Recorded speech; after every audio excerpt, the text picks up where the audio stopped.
Hey guys, once more time welcome to the channel. I am Satvik. तो आज का मेरा टॉपिक है वीडियो का कि आपको बीएससी एग्रीकल्चर क्यों नहीं करनी चाहिए, किन लोगों को ये कोर्स नहीं करना चाहिए। और ये बताने वाला मैं कौन हूँ। तो मेरा graduation BSc in agri business management from government college of ABM से हुआ है। एंड 2 साल का मुझे जो एग्रीकल्चर प्राइवेट एग्रीकल्चर कंपनी में फील्ड का एक्सपीरियंस है। Currently I am working as a territory sales manager. तो मैं बहुत ही अच्छा बंदा हूँ आपको रियलिटी दिखाने वाला। तो प्लीज़ वीडियो को पूरा देखिए।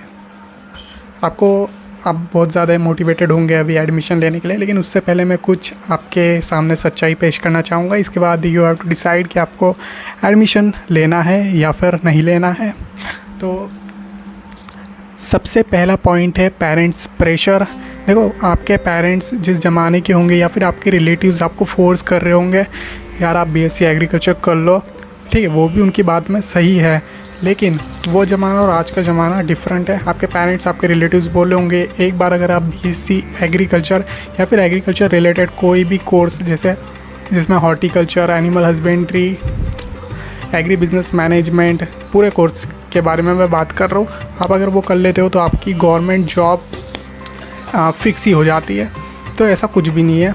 अगर आप बीएससी एग्रीकल्चर करते भी हो उसके बाद भी आपकी गवर्नमेंट जॉब फिक्स नहीं होती। बिकॉज़ यहाँ पे कोई एक ऐसा एग्ज़ाम नहीं है जो हर साल जिसकी वैकेंसीज आती है। सिर्फ एक एग्ज़ाम है, वो है एग्रीकल्चर फील्ड ऑफिसर, जिसका IBPS कंडक्ट करवाता है एग्ज़ाम। ये हर साल एग्ज़ाम होता है। इसके अलावा कोई भी ऐसे एग्ज़ाम्स नहीं है जो हर साल कंडक्ट होते हैं। एंड अगर आप देखोगे भी यूट्यूब में डाल के कि जॉब्स आफ्टर बीएससी एग्री, तो आप जान जाओगे उनके कमेंट्स सेक्शन में जाके कि जिन्होंने एग्रीकल्चर कर रखा है वो बच्चे का क्या कहना है इस कोर्स के बारे में। तो अपने पेरेंट्स और रिलेटिव्स को बता दो यार, जो आप बोल रहे हो कि डायरेक्ट आपकी गवर्नमेंट जॉब मिलेगी, ऐसा कुछ नहीं होता। एंड पोस्ट ऐसा नहीं कि नहीं आती है, लेकिन वो बहुत लेट आती है, 2-3 साल के बाद आ रही है। एंड उसमें वैकेंसीज भी कम होती है एंड स्टूडेंट भी इतने ज़्यादा है आजकल। सो रिसर्च करो पहले। तो सेकंड पॉइंट मेरा है नीट वाले बच्चे। तो जो नीट का एग्ज़ाम देते हैं, तो ऐसे बच्चों का जब नीट में नहीं हो पाता तो वो डायरेक्टली सोचते हैं कि मैं बीएससी एजी कर लेता हूँ, या फिर उनके पेरेंट्स उनको बोलते हैं कि यार बीएससी एजी कर लो उससे अच्छा। तो ये एक तरीके से सही भी है। अगर आप 2-3 ड्रॉप ले चुके हो ऑलरेडी नीट के लिए और आप पूरी तरीके से फ्रस्ट्रेट हो गए और आपको पता है कि अगले साल भी शायद मेरा नहीं होगा, तो बीडी जो MBBS के अलावा दूसरे कोर्स होते हैं, BDS वगैरह, BHMS वगैरह, उससे अच्छा आप बीएससी एग्री में ले सकते हो। लेकिन अगर आपने एक ही ड्रॉप लिया और आप सोचो कि मैं भी बीएससी एजी में भी एडमिशन ले लेता हूँ, देन उसके बाद मैं पढ़ूँगा कॉलेज में जाके, तो ऐसा प्लीज़ मत करो। या फिर अगर आपको लगता होगा कि बीएससी एजी और शायद नीट दोनों में सेम ही पढ़ाते होंगे आगे जाके, ऐसा नहीं है भाई, वो बहुत अलग हो गया। नीट के बाद आप MBBS करते हो, उसमें आपको एनाटॉमी वगैरह पढ़ाएंगे, बॉडी के बारे में पढ़ाएंगे, इसमें आप प्लांट्स के बारे में पढ़ोगे, सॉइल स्ट्रक्चर के बारे में पढ़ोगे, वीड्स के बारे में पढ़ोगे, कीड़ों के बारे में पढ़ोगे। तो इट्स टोटली डिफरेंट। तो सबसे पहले इसके ऊपर रिसर्च करो कि आपको एजी में घुसना है नीट वालों को या फिर नहीं। और जिसका अच्छा बैकग्राउंड है बायो में, जिसको अच्छा इंटरेस्ट आता है और उनको साइंटिस्ट वगैरह कुछ ऐसा बनना है, अगर वो डॉक्टर नहीं बन पा रहे तो प्लीज़ आओ यार, बहुत सही, बहुत ज़रूरत है आपकी अभी देश में। एग्रीकल्चर साइंटिस्ट के बहुत अच्छा पे स्किल है आपको। Then the third point is the salary. यार सैलरी ये जो होती है ना, हम जब 18-19 साल के रहते हैं, जब हम एडमिशन लेते हैं, हम उस टाइम हम नहीं सोचते सैलरी के बारे में कि 4 साल बाद हमें क्या सैलरी मिलेगी। लेकिन यही हम ज़्यादातर लोग मिस्टेक करते हैं यार। क्योंकि अगर आपका कोई रिलेटिव का लड़का IT में है या फिर वो इंजीनियरिंग में एडमिशन ले रहा है, तो 4 साल बाद प्रोबेबिलिटी उसकी बहुत हाई हो जाती है कि उसको 5 लाख पर एनम का पैकेज मिले। 80% प्रोबेबली है। वही यहाँ पे आपकी 10% भी प्रोबेबिलिटी नहीं है कि आपको 5 LPA का पैकेज मिले।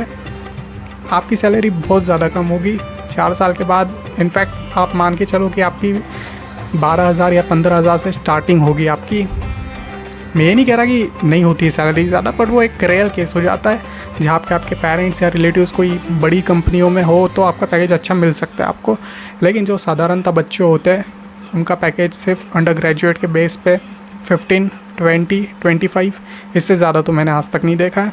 एंड ठीक है, हमारे बैच में भी थे कई बच्चे, उनको लगा है, लेकिन उनके रिलेटिव्स कॉन्टैक्ट्स वगैरह थे अच्छे, तो ये भी एक आप कंसिडर करो। अगर आप बहुत ज़्यादा अच्छे बैकग्राउंड से नहीं आते हो, आपके पेरेंट्स के पास बहुत ज़्यादा मतलब वो सोर्सेस नहीं है, तो फिर इस कोर्स में आप एडमिशन देख के लो, बिकॉज़ आपको 4 साल बाद का सोच के चलना होगा। If you don't like field work, यार फील्ड वर्क इस कोर्स में बहुत ज़्यादा है। आपको हर जगह फील्ड में वर्क करना ही पड़ेगा, चाहे वो कॉलेज हो या फिर 4 साल के बाद आप जब कॉलेज से निकलोगे तब आपको फील्ड में काम करना ही पड़ेगा। तो अगर कोई ऐसा बंदा है कि जिसको भाई ऑफिस में बैठ के बढ़िया एसी में काम करना हो, तो ना भाई ना यहाँ पे नहीं मिलने वाली भाई शांति, ना कॉलेज में मिलेगी ना जॉब में मिलेगी। आपको ट्रैवलिंग और फील्ड वर्क, ये तो आप भाई मान के चलो, ये तो करना ही पड़ेगा। चाहे धूप हो, बरसात हो या कुछ हो, ठंडी हो, आपको जाना ही पड़ेगा फील्ड में। डरा नहीं रहा हूँ मैं, आपको सच्चाई बता रहा हूँ बस। And the last is sales job. If you see this structure of the BSc agri and all the agri allied courses, इसमें हॉर्टिकल्चर वगैरह मैं सब के बारे में बात कर रहा हूँ। तो यार यहाँ पे जो मेनली जॉब है after you pass out from your 4 year degree course, तो जो 60% जॉब्स है इस फील्ड में वो है सेल्स एंड मार्केटिंग में। ओनली जो 40% है वो अलग अलग कोर्सेज में, जैसे HR, प्रोक्योरमेंट या फिर ट्रेडिंग वगैरह में आप जाते हो, इसमें तो वो अलग है, वो भी काफ़ी ज़्यादा कम है। लेकिन जो मेनली जॉब्स है वो है सेल्स एंड मार्केटिंग में। तो अगर आपको सेल्स नहीं पसंद, आपको बात करना नहीं पसंद किसी से, आप थोड़े इंट्रोवर्ट होते हो, इंट्रोवर्ट एक्सट्रोवर्ट तो चीज़ें नहीं होती है, लेकिन आप वैसे भी आपको ज़्यादा पसंद नहीं है लोगों से घुलना मिलना या फिर, तो थोड़ा आपके लिए कठिन हो सकता है, क्योंकि आपको इसमें फार्मर से बातचीत करनी पड़ेगी, आपको जो कृषि केंद्र वाले होते हैं, डीलर्स होते हैं, उनके साथ बातचीत करनी पड़ेगी, तो ये थोड़ा कठिन हो जाता है यार इंट्रोवर्ट्स के लिए। And last point is don't be emotional while choosing a career. Like आप 18 साल के हो अभी, आप बोलोगे मैं एग्रीकल्चर कर लेता हूँ, मुझे किसानों के लिए बहुत सारी चीज़ें करनी है, मुझे देश के लिए बहुत अच्छा करना है, मैं किसानों की ज़िंदगी बदल के रख दूँगा। यार अच्छी लगती है चीज़ें, बट वो जो 4 साल के बाद आप देखते हो ना, वो फिर देखा नहीं जाता तो इसलिए आ रहे होंगे तो सोच के आओ, इमोशनल होके मत लो यहाँ पे एडमिशन, बिकॉज पैसे ही सब कुछ है। अगर आप अपना घर नहीं चला पा रहे हो वो सैलरी से, तो आप क्या ही देश को चेंज करोगे, आप खुद को चेंज नहीं कर पाओगे। तो इसलिए इमोशनल मत हो। अगर किसको आना चाहिए इसमें, अगर किसी का एग्री बैकग्राउंड है, उनके पापा मम्मी फार्मर्स है ऑलरेडी, तो प्लीज़ आओ यार, आपकी ज़रूरत है इस देश को, आपको आना चाहिए। या फिर जिसको बायो में बहुत ज़्यादा इंटरेस्टेड है, तो प्लीज़ आप भी आओ, क्योंकि आप आगे जाके हायर एजुकेशन कर सकते हो, साइंटिस्ट वगैरह बन सकते हो। किसको नहीं आना चाहिए? जिसका एग्री बैकग्राउंड नहीं है, वो सिर्फ दोस्त वगैरह को देख के या फिर पेरेंटल प्रेशर में आके ले रहा है, आप मत आओ, प्लीज़ मत आओ। तो वीडियो यही तक था। अगर आपको कोई भी डाउट हो तो प्लीज़ कमेंट्स में जाके आप बता सकते हो मुझे, क्योंकि I am the very good person to react on your comment. Okay, तो प्लीज़ आप लिखिए, गाली लिखिए, कुछ भी लिखिए, पर लिखिए प्लीज़। जय हिंद, जय भारत। Okay, bye.